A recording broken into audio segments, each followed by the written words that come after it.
ಸ್ನೇಹಿತರು ಎಲ್ರಿಗೂ ನಮಸ್ಕಾರ. ಮೊದಲನೇ ಬಾರಿಗೆ ನೋಡ್ತಾ ಇರೋರು ಕೂಡಲೇ ಸಬ್ಸ್ಕ್ರೈಬ್ ಮಾಡಿ, ಹಾಗೆಯೇ ನಿಮ್ಮೆಲ್ಲ ಸ್ನೇಹಿತರಿಗೂ ಶೇರ್ ಮಾಡಿ. ನೋಡಿ, ಇಲ್ಲಿ ಸುಪ್ರೀಂ ಕೋರ್ಟು ಒಂದು ವಿಚಾರಕ್ಕೆ ಸಂಬಂಧಪಟ್ಟ ಹಾಗೆ ತನ್ನ ಕಳವಳವನ್ನು ವ್ಯಕ್ತಪಡಿಸಿದೆ.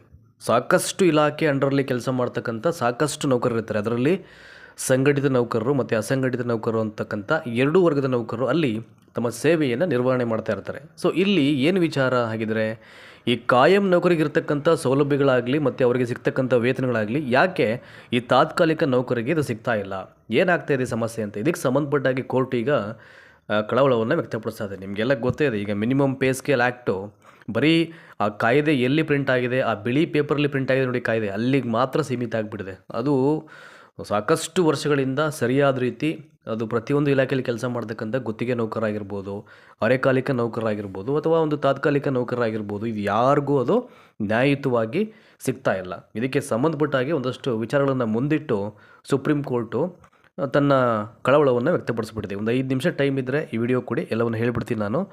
ಸೊ ಏನು ಹೇಳಿದೆ ಅಂತ ಅಂದ್ಬಿಟ್ಟು ನೋಡಿ, ಇಲ್ಲಿ ಹೆಡ್ಡಿಂಗಲ್ಲೇ ಇದೆ, ಕಾಯಂ ನೌಕರರಿಗೆ ಇರತಕ್ಕಂಥ ಸೌಲಭ್ಯ ತಾತ್ಕಾಲಿಕ ನೌಕರಿಗೆ ಏನಕ್ಕಿಲ್ಲ ಅಂತ ಸುಪ್ರೀಂ ಕೋರ್ಟ್ ಕೇಳಿರ್ತಕ್ಕಂಥ ಪ್ರಶ್ನೆ. ಮತ್ತು ಈ ವಿಚಾರವಾಗಿಯೂ ಗರಂ ಕೂಡ ಆಗಿರ್ತಕ್ಕಂಥದ್ದು ಇಲ್ಲಿ.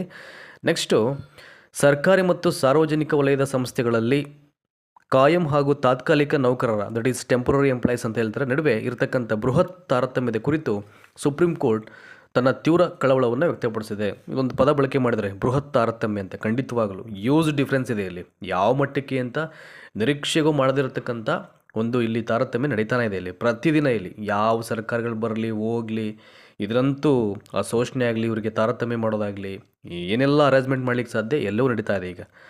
ಸೊ ಇಲ್ಲಿ ಕಾಯಂ ನೌಕರರಿಗಷ್ಟೇ ಜವಾಬ್ದಾರಿಯಿಂದ ದುಡಿತಕ್ಕಂಥ ತಾತ್ಕಾಲಿಕ ನೌಕರರಿಗೂ ಎಲ್ಲ ಅಗತ್ಯ ಸವಲತ್ತು ಹಾಗೂ ನ್ಯಾಯಯುತ ಸೌಲಭ್ಯಗಳನ್ನು ವಿಸ್ತರಿಸಬೇಕು ಎಂದು ಸುಪ್ರೀಂ ಕೋರ್ಟ್ ಮಹತ್ವದ ಅವಲೋಕನವನ್ನು ಮಾಡಿರುವಂಥ ತನ್ನ ಪೀಠದ ಮೂಲಕ ಒಂದು ಅವಲೋಕನವನ್ನು ಮಾಡಿದೆ. ಸೊ ಹೇಳಲಿಕ್ಕಾಗಲ್ಲ, ಮುಂದಿನ ದಿನಗಳಲ್ಲಿ ಇದಕ್ಕೆ ಸಂಬಂಧಪಟ್ಟ ಹಾಗೆ ಒಂದು ಒಳ್ಳೆ ಜಡ್ಜ್ಮೆಂಟನ್ನು ಕೂಡ ಇಲ್ಲಿ ಪಾಸ್ ಮಾಡ್ತಕ್ಕಂಥ ಚಾನ್ಸಸ್ ಇರ್ತಿದೆ.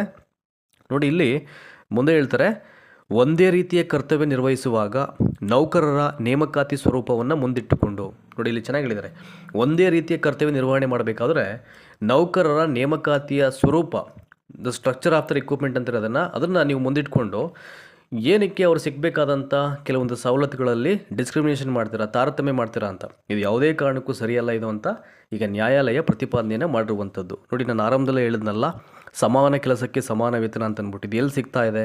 ನೀವು ಯಾವುದೇ ಇಲಾಖೆಯ ಅಂಡರ್ಲಿ ಕೆಲಸ ಮಾಡ್ತಕ್ಕಂಥ ಈ ಗುತ್ತಿಗೆ ನೌಕರಾಗಿರ್ಬೋದು, ನಾನು ಆವಾಗಲೇ ಹೇಳಿದಾಗೆ ನೀವು ಯಾರೇ ತಗೊಳ್ಳಿ, ಪಾಪ ಅಸಂಘಟಿತ ನೌಕರರು ಅಂತ, ಎಲ್ಲಿಯೂ ಸಿಗ್ತಾ ಇಲ್ಲ. ಅವ್ರಿಗೊಂದು ಸರಿಯಾದ ರೀತಿ PF ಇರಲ್ಲ, ಐ ಥಿಂಕ್ ESI ಇರಲ್ಲ, ಸಕಾಲಕ್ಕೆ ಸಂಬಳ ಆಗಲ್ಲ, ಕೆಲವೊಂದು ಏಜೆನ್ಸಿಗಳ ಅಂಡರ್ಲಿ ವರ್ಕ್ ಮಾಡ್ತಾ ಇರ್ತಾರೆ, ಇನ್ನು ಕೆಲವೊಂದು ಇಲಾಖೆಗಳ ಅಂಡರ್ಲಿ ವರ್ಕ್ ಮಾಡಿದ್ರು ಕೂಡ ಸರಿಯಾಗಿ ಬಿಲ್ ಮಾಡೋದಿಲ್ಲ.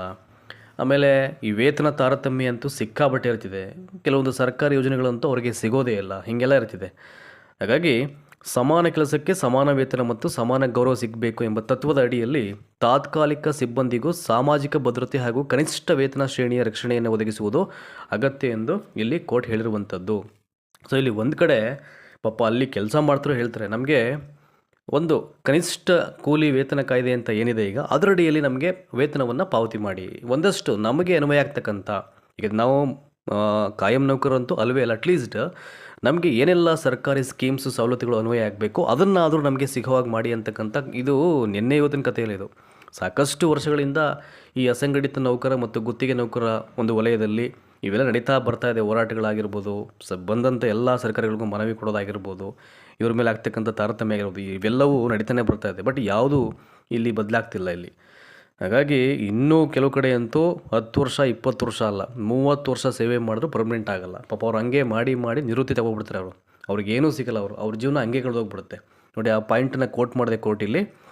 ಸುದೀರ್ಘ ಕಾಲ ಸೇವೆ ಸಲ್ಲಿಸಿದರೂ ಗುತ್ತಿಗೆ ಆಧಾರದ ನೌಕರರನ್ನು ಅಲ್ಪ ವೇತನಕ್ಕೆ ಸೀಮಿತಗೊಳಿಸುವುದು ತಾರತಮ್ಯದಿಂದ ಕೂಡಿದ್ದು, ಈ ನೀತಿಯನ್ನು ಬದಲಾಯಿಸಬೇಕು ಎಂದು ಪೀಠವು ಸ್ಪಷ್ಟಪಡಿಸಿದೆ. ಇವೆಲ್ಲ ನೋಡ್ಬಿಟ್ಟು ಈಗಿನ ಜನ್ರೇಷನಲ್ಲಿ ಯಾರೂ ತಲೆಗೆಡಿಸ್ಕೊಳ್ಳೋಕೆ ಹೋಗಲ್ಲ. ಎಲ್ಲರೂ ಅವರ ಸ್ಕಿಲ್ಸ್ ಏನಿದೆ ಅದನ್ನು ಸರಿಯಾದ ಯುಟಿಲೈಸ್ ಮಾಡಿಕೊಂಡು ಸೆಲ್ಫ್ ಎಂಪ್ಲಾಯ್ಗಳಾಗಿಬಿಟ್ಟಿದ್ದಾರೆ. ಹಾಗೆ ಮಾಡಬೇಕು, ಸುಮ್ಮನೆ ಯಾಕೆ ಈ ಗುಲಾಮರಾಗಿ ಬಗ್ತಕ್ಕಂಥ ಪ್ರಕ್ರಿಯೆಗಳೇ ಬೇಡ ನಮಗೆ ಅಂತ ಅಂದ್ಬಿಟ್ಟು ಅವರು ಒಂದು ಸ್ವಂತ ದುಡಿಮೆಯನ್ನು ಮಾಡಲಿಕ್ಕೆ ಸಾಕಷ್ಟು ಜನ ಈಗ ಅದೇ ಒಂದು ಝೋನಲ್ಲಿದ್ದಾರೆ ಈಗ.